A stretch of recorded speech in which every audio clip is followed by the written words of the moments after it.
नमस्कार, मैं हूं रंजीत झा। गुजरात की अदालतों ने तो मोदी सरनेम पर टिप्पणी करने के मामले में राहुल गांधी को जघन्य अपराध का दोषी मान लिया और उनकी 2 साल की सजा बरकरार रख दी।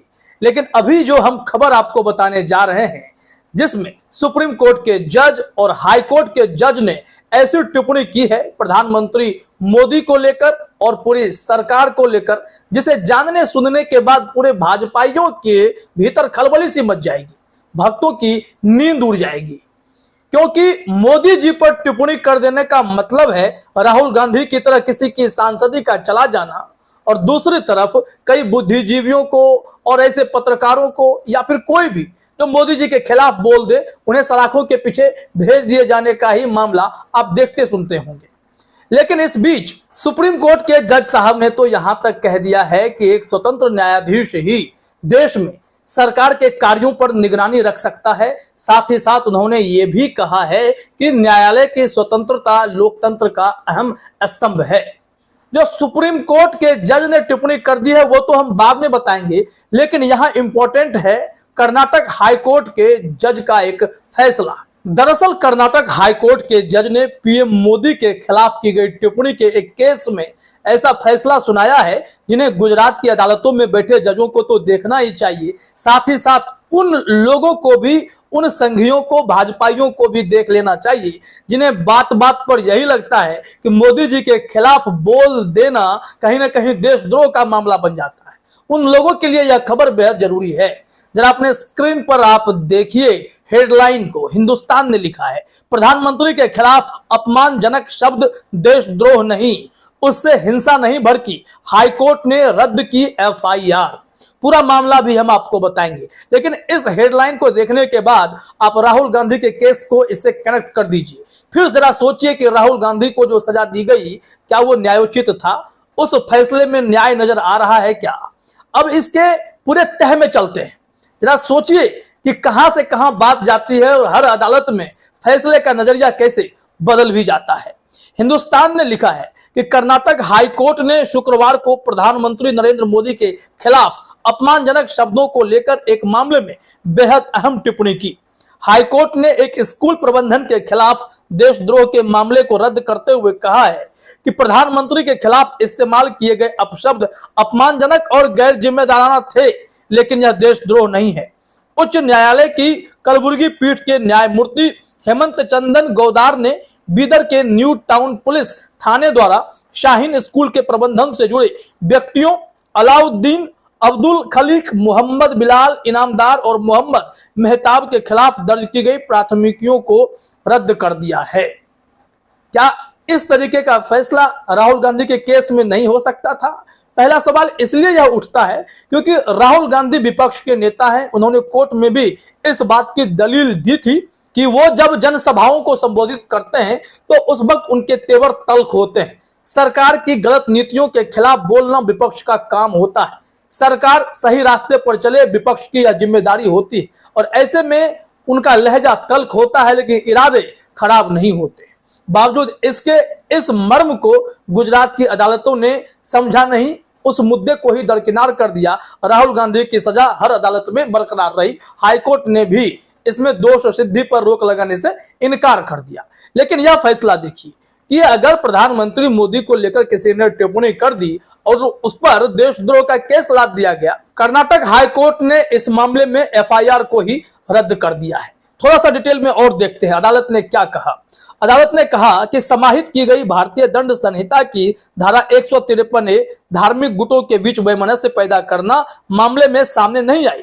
न्यायमूर्ति चंदन गौदार ने अपने फैसले में कहा, ऐसे असंसदीय शब्दों का इस्तेमाल कि प्रधानमंत्री को चप्पलों से पीटा जाना चाहिए न केवल अपमानजनक है बल्कि गैर जिम्मेदाराना भी है।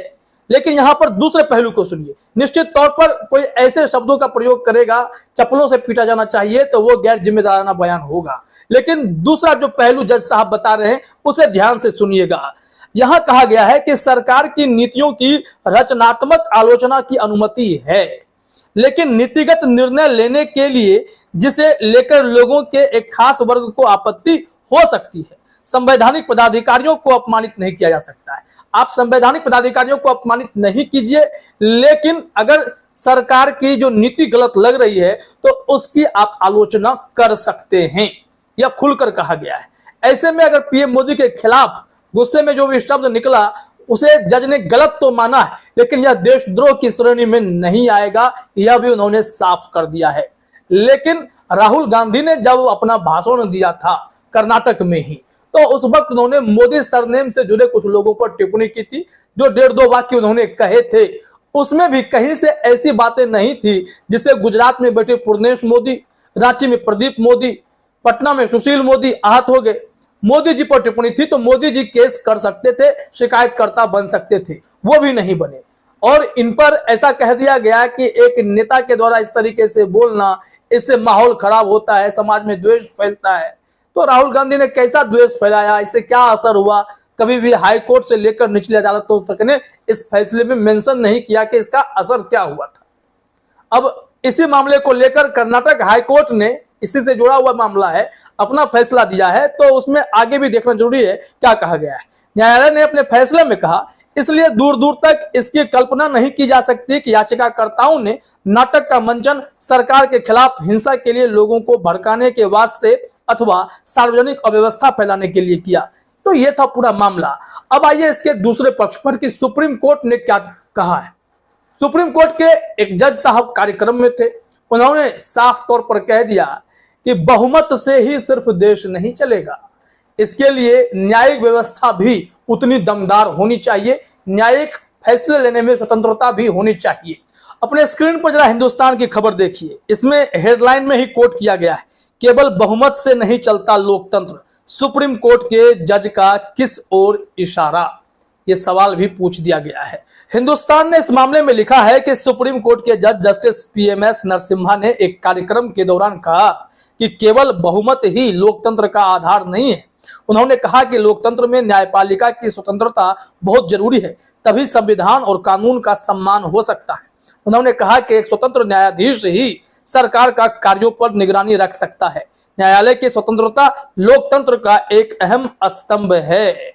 समझ लीजिए, इतनी गंभीर टिप्पणी है, इसका इशारा क्या है समझना पड़ेगा। इशारा देखिए क्या कहा गया है कि कुछ सिद्धांतों और नियमों का पालन करना बेहद जरूरी है, जिससे कि हर नागरिक को समान अधिकार मिले। ऐसे में न्यायपालिका की स्वतंत्रता एक अहम स्तंभ बन जाती है, जो कि देश में संविधान और कानून का राज लागू करने में मददगार है। उन्होंने कहा, अगर न्यायपालिका की स्वतंत्रता का हनन किया जाएगा तो लोकतंत्र का किला ढह जाएगा। एक लोकतांत्रिक सरकार के लिए ताकत का यह बंटवारा जरूरी है। अगर न्यायपालिका की स्वतंत्रता को चुनौती दी जाती है तो सरकार की अवधारणा ही खतरे में आ जाएगी। वहीं स्वतंत्र जज ही सरकार की भी निगरानी कर सकते हैं, जो कि बहुत जरूरी है। तो सुना आपने, कहीं ना कहीं यह बहुत बड़ा इशारा है। कौन से जज हैं जो सियासत के प्रभाव में फैसले कर रहे हैं? वो कौन से जज हैं जो लोकतांत्रिक मूल्यों को खत्म करने पर तुले हुए हैं? आखिरकार सरकार किसे कंट्रोल कर रही है? ऐसे कई गंभीर सवाल उठने लगे हैं, क्योंकि सुप्रीम कोर्ट के जज ने जो टिप्पणी की है वो बेहद ही अहम है।